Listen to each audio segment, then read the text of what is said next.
नमस्कार बंधुगण मु कमलाकांत तिवारी मु आपन आज वीडियो आज नहीं आसी किपर आधार कार्ड मोबाइल डाउनलोड करवा। यहाँ सर्वप्रथम मुझे संपूर्ण प्रोसेस एथरे बतईदेवी। यहाँ सर्वप्रथम आम क्रोम ब्राउजर को ओपन करवा। अब क्रोम ब्राउजर ओपन होगा। यहाँ सर्च बार में माई आधार टाइप करवा। माई आधार यहाँ प्रथम ऑप्शन टी क्लिक करवा। एबे लॉगिन ऊपर क्लिक करवा। यहाँ पर आम निज निजर आधार नंबर देदेवा। मुझे मो आधार नंबर देदेली।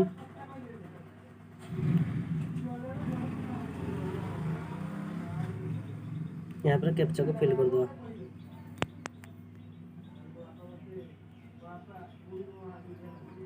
यहाँ पर सेंड ओटीपी जो आधार कार्ड जो मोबाइल नंबर लिंक अच्छे से नंबर को ओटीपी जीव।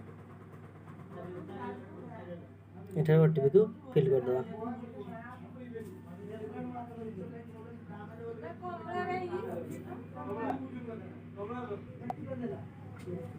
ओटीपी फिल कर दो।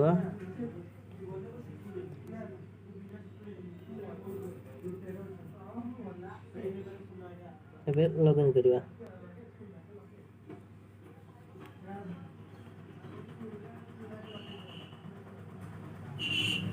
डाउनलोड आधार डाउनलोड